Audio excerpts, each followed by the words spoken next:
My sister absolutely destroyed my wedding. I don't know why she thought it was a good idea to invite me to hers. 7 years of dating, and it was finally my special day. Everything was perfect until my sister showed up in a wedding dress even more expensive than mine. She rushed toward me in the middle of my speech. "Sorry, just need this for a second," she said, reaching for the microphone in my hand. I didn't let go. My grip tightened, and the room went quiet. She tugged harder, smiling like we were sharing a joke, so I released it because holding on would have made me look petty. She turned to the crowd and raised her glass. "I know this is my sister's day, but I just have to share something. I'm engaged." The room erupted in confused applause. A few guests looked at me, then back at her, unsure where to focus. My husband squeezed my hand under the table, but I couldn't move. I stood there in my wedding dress, watching her beam in the spotlight she'd stolen. She held up her left hand, showing off a ring I'd never seen, and laughed. I know, terrible timing, but I couldn't wait. You're all here, and I'm just so happy. The applause died fast. People shifted in their seats, glancing between us. My maid of honor started to stand, but my sister handed the mic back to me and returned to her table, grinning. I tried to finish my speech. My voice came out hollow, mechanical. I wrapped it up in 2 sentences and sat down, hands shaking in my lap. The rest of the night blurred into forced smiles and whispered conversations. My sister danced in the center of the floor, holding court while people congratulated her. Every time I looked over, she was laughing, glowing, performing. Then, around midnight, I found her sitting alone near the bar. Mascara streaked down her face, hands covering her eyes, shoulders shaking with sobs. One of my bridesmaids went to check on her, and I heard my sister's voice crack through the music. I just miss being loved. I miss it so much. My bridesmaid looked back at me, helpless. I walked over, still wearing my veil, and stood in front of her. She looked up with red, wet eyes like I was supposed to comfort her. "You okay?" I asked. She nodded and wiped her face with a cocktail napkin. "I'm sorry. I didn't mean to make tonight about me. Everything just hit me at once." I didn't answer. I stared at her and made a promise to myself right there. I would never stoop to her level. I would never hijack someone else's moment. I would be better. But I also promised that if she ever pulled me back into her chaos, I wouldn't just walk away. I'd make sure she felt exactly what she'd made me feel. I turned and walked back to my husband. The DJ played our last song. We danced while my sister cried into her champagne glass in the corner. A year later, her wedding invitation arrived. Gold foil, embossed lettering. A formal request for my presence at the most important day of her life. I held it and felt something bittersweet. Now it's my turn. The next morning, my phone buzzed with messages from relatives who'd been at the wedding. Most of them danced around what happened, asking if I was okay or saying they hoped I enjoyed the day despite everything. A few were blunt. My aunt texted that my sister seemed unwell and maybe I should check on her. My husband's cousin asked if drama like that was normal in our family. My husband's mother called while we were packing for our honeymoon. She spoke carefully, like she was choosing every word. "I just want to make sure you're all right, sweetheart. That was quite a moment last night." "I'm fine," I said. "Good, I'm glad." She paused. "Does your sister do things like that often?" I told her no, that it was a one-time thing, stress and bad timing. She didn't sound convinced. After we hung up, my husband looked at me and said his mom had already mentioned it to his dad, and his dad had said something about red flags running in families. I didn't respond. I just kept folding clothes and pretending it didn't bother me. My sister's text came through around noon. No call, just a message that said she was sorry, that she'd had too much to drink and got emotional, and that she hoped I could forgive her. She added that she didn't mean to take attention away from me, and that she loved me. I read it 3 times and didn't reply. My best friend called that afternoon. She'd been one of my bridesmaids and had seen the whole thing unfold from the front row. "Are you going to say anything to her?" she asked. "What's the point?" I said. "She already apologized." "That wasn't an apology, that was damage control." I told her I didn't want to start a fight, that I just wanted to move on and enjoy my honeymoon. She went quiet for a moment, then said she understood, but that I shouldn't let it go completely. "People like my sister," she said, "don't stop unless someone makes them stop." I changed the subject. Over the next few days, more people reached out. Some were supportive, others were nosy, asking what my sister's deal was, or if there was bad blood between us.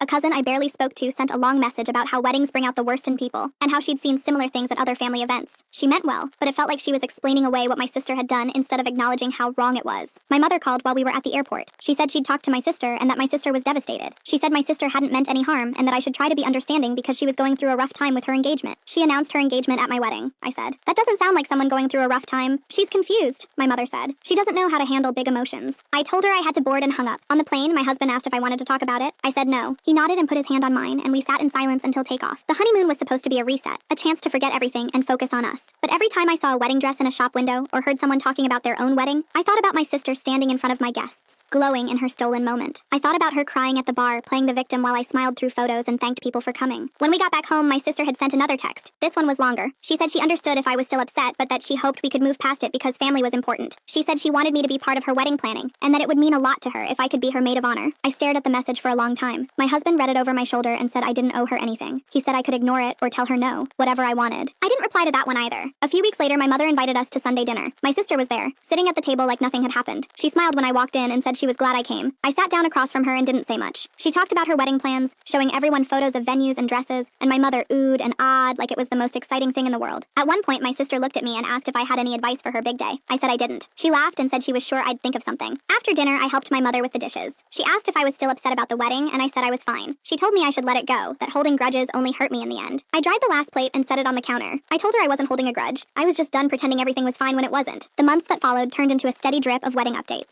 My sister sent photos of bridesmaid dresses, asked my opinion on centerpieces, and texted about how stressed she was with all the planning. I responded with short, neutral replies. My mother kept pushing me to be more involved, saying it would mean a lot to my sister if I showed more enthusiasm. She wants you to be part of this, my mother said during one of our weekly phone calls. You're her only sister. She didn't seem too concerned about that at my wedding, I said. My mother sighed. She apologized for that. How many times does she need to say sorry before you forgive her? I didn't answer. The truth was, I had forgiven her in the sense that I wasn't angry anymore. I just didn't trust her. There was a difference, and my mother didn't seem to understand that. My sister started calling more often, usually when she wanted something. She asked if I could help her pick out invitations, if I knew a good florist, if I thought her fiancé's family would like the venue she'd chosen. I gave her short answers and changed the subject when I could. She never seemed to notice that I wasn't offering more than the bare minimum. One afternoon, she showed up at my house unannounced. I was working from home, and when I opened the door, she was standing there with a binder full of wedding planning materials. I was in the neighborhood, she said, smiling. Thought we could go over some details together. I let her in because turning her away would have caused more drama than it was worth. She spread everything out on my dining table and started talking about seating arrangements and menu options. I sat across from her and nodded at the right moments, but I wasn't really listening. At one point, she looked up and said, "You seem distant. Are you still upset about the engagement thing?" "I'm fine," I said. "You don't seem fine." She closed the binder and leaned forward. "I know I messed up, okay? But I need you to move on from it. This is supposed to be a happy time for me, and I don't want it overshadowed by something that happened a year ago." I stared at her. She'd framed it like I was the problem, like my inability to forget what she'd done was the real issue. She wasn't asking me to heal or to process what happened. She was asking me to pretend it never happened so she could feel better about herself. I said I'm fine, I repeated. She didn't look convinced, but she didn't push. She packed up her binder and left a few minutes later,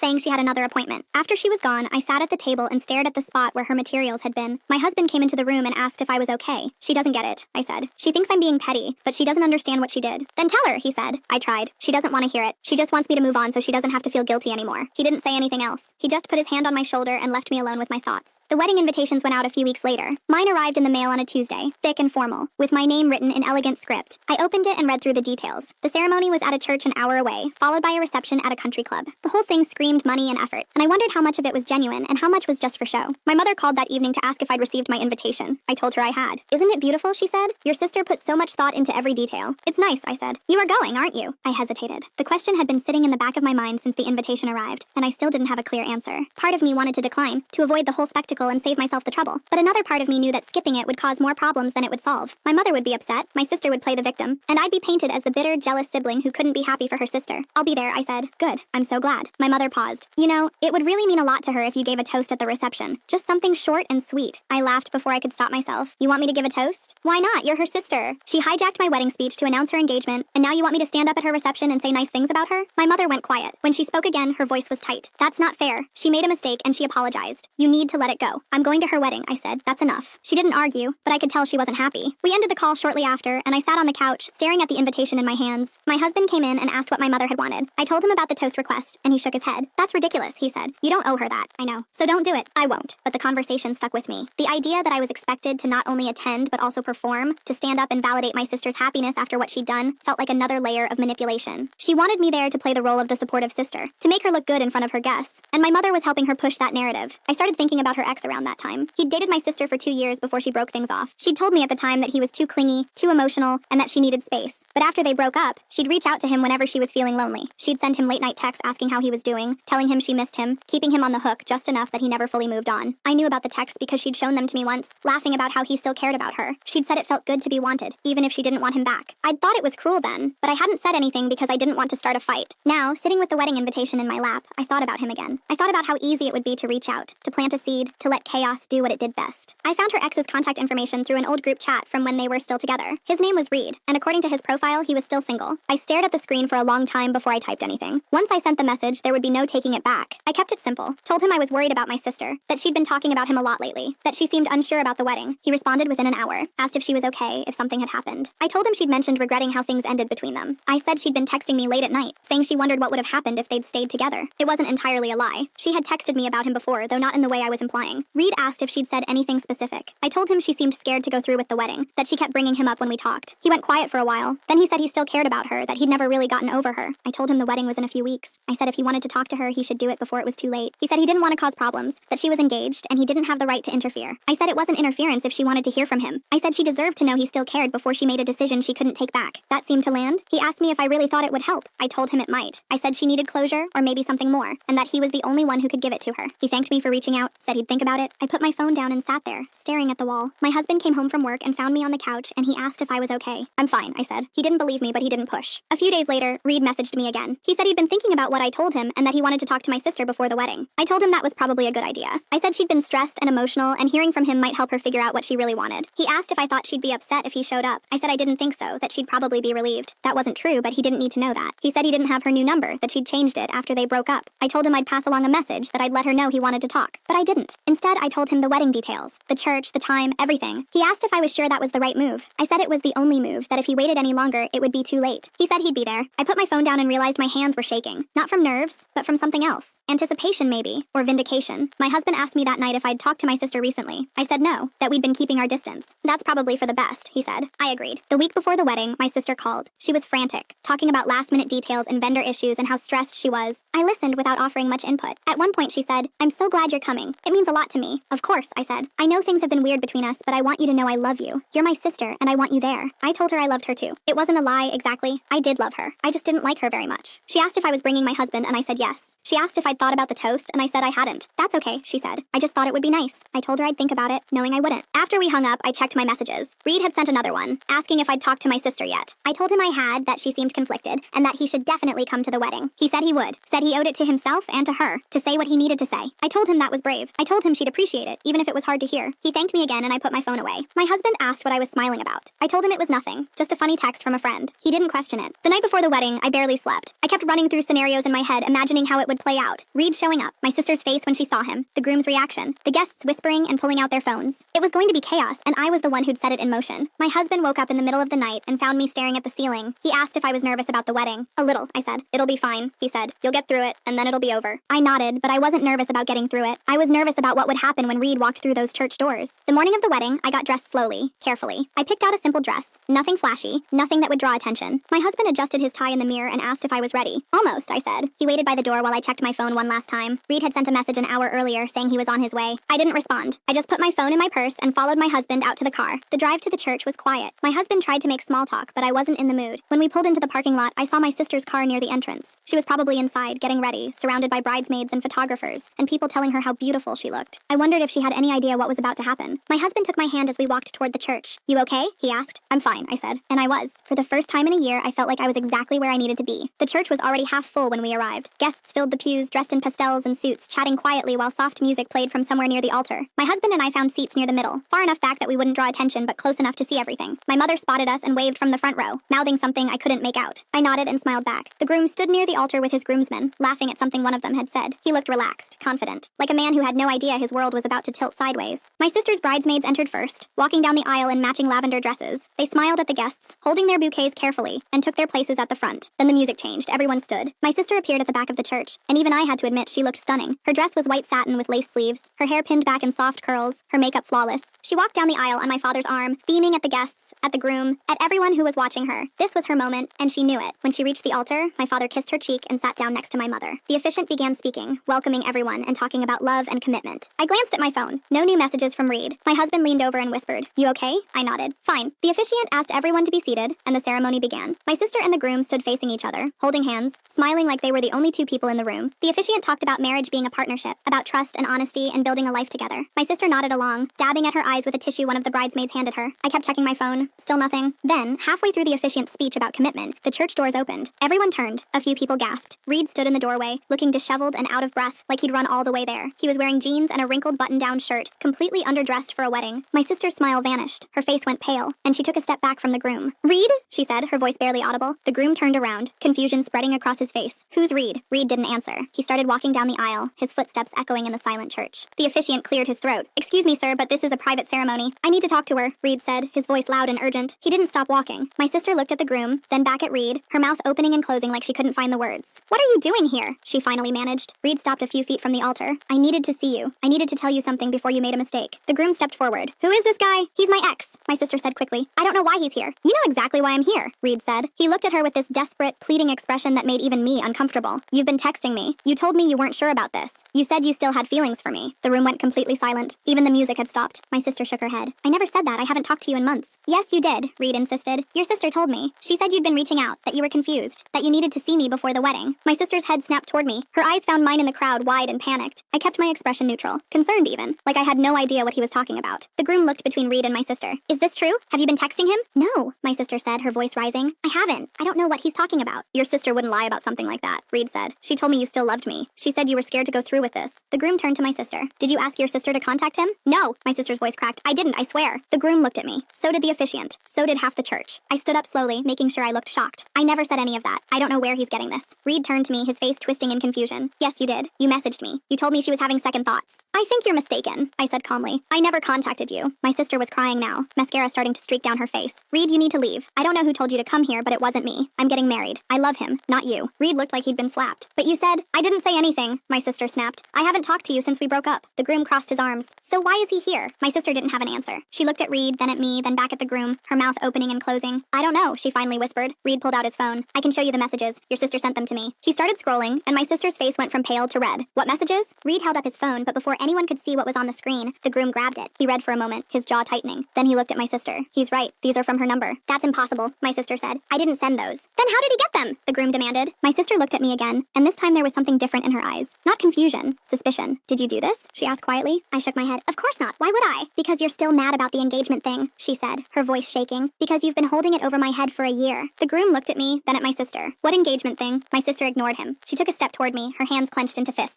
You did this. You set this up. You wanted to ruin my wedding the way you think I ruined yours. I stayed calm. That's a serious accusation. Do you have any proof? She didn't. She just stood there, tears streaming down her face, while the entire church stared at her. Reed looked between us, clearly realizing something had gone very wrong. I don't understand. Your sister said, my sister lied, my sister said flatly. She turned back to the groom. I didn't send those messages. I didn't reach out to him. Someone pretended to be me. The groom didn't look convinced. How do I know that? Because I'm telling you the truth, she said desperately. But the damage was already done. The guests were whispering, phones were coming out, and the groom's face had gone from confused to cold. The officiant held up his hands. Everyone, please, let's calm down. We can sort this out after. There's nothing to sort out, the groom said. His voice was flat, controlled. I want to know the truth. Did you contact him or not? My sister wiped at her face, smearing mascara across her cheek. I already told you. I didn't. Then explain the messages, the groom said. I can't, she said. Someone must have pretended to be me. The groom turned to Reed. You said her sister contacted you? Reed nodded. Yeah. She sent me messages saying my ex was having second thoughts, that she still loved me and wanted to see me before the wedding. Show me, the groom said. Reed handed over his phone again. The groom scrolled through, his jaw tightening with each swipe. My mother stood up from the front row. This is ridiculous. Why would anyone do something like that? My sister pointed at me. Because she's still angry about what happened at her wedding. She's been holding on to it for a year, and now she's trying to ruin mine. All eyes turned to me. My husband squeezed my hand, but I pulled away and stood. That's a serious accusation, I said calmly, and completely unfounded. Is it? My sister shot back. You've barely talked to me since my engagement. You've been cold and distant this whole time. And now, on my wedding day, my ex shows up claiming I've been texting him? You expect me to believe that's a coincidence?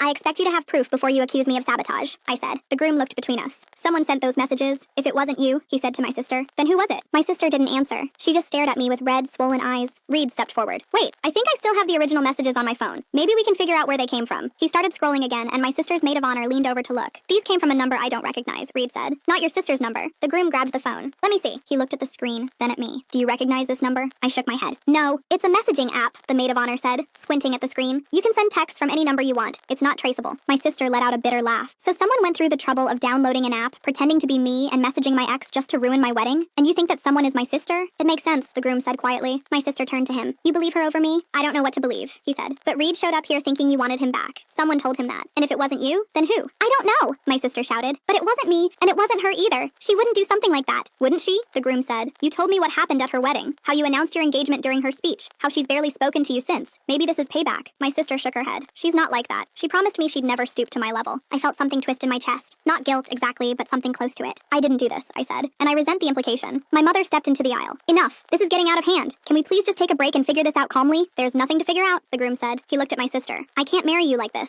Not when I don't know if I can trust you. My sister grabbed his arm. Please, don't do this. I'm telling you the truth. I didn't contact him. I didn't send those messages. Someone set this up to make me look bad. Then why does Reed have proof? The groom asked. Because someone faked it, my sister said, her voice breaking. Someone wanted this to happen. Someone wanted you to doubt me. The groom pulled his arm away. I need time to think. No, my sister said. We can work this this out. We can— I said I need time, the groom repeated. He turned and walked down the aisle, his groomsmen following behind him. The church went silent. My sister stood at the altar, her bouquet hanging limply in her hand. Mascara streaked across her face. Then she turned to me. You did this, she said. Her voice was quiet, but it cut through the silence like a blade. I don't know how, but I know you did. I didn't, I said. Yes, you did. She started walking toward me, her dress dragging on the floor behind her. You've been waiting for this. You've been planning it ever since my engagement, and now you got what you wanted. I stayed where I was. I have no idea what you're talking about. She stopped a few feet away. You're lying. I can see it on your face. You're upset, I said. You're looking for someone to blame. I'm blaming the person who did this, she said. And that's you. My mother stepped between us. Stop it, both of you. This isn't helping. My sister ignored her. Tell me the truth. Did you contact Reed? Did you tell him I wanted to see him? No, I said. Liar, she hissed. My husband stood and put his hand on my shoulder. That's enough. You're making accusations you can't prove. I don't need proof, my sister said. I know my sister, and I know what she's capable of. One of the bridesmaids came over and tried to guide my sister back to the altar, but she pulled away. Get off me, she snapped. The bridesmaid backed off, and my sister turned to the remaining guests.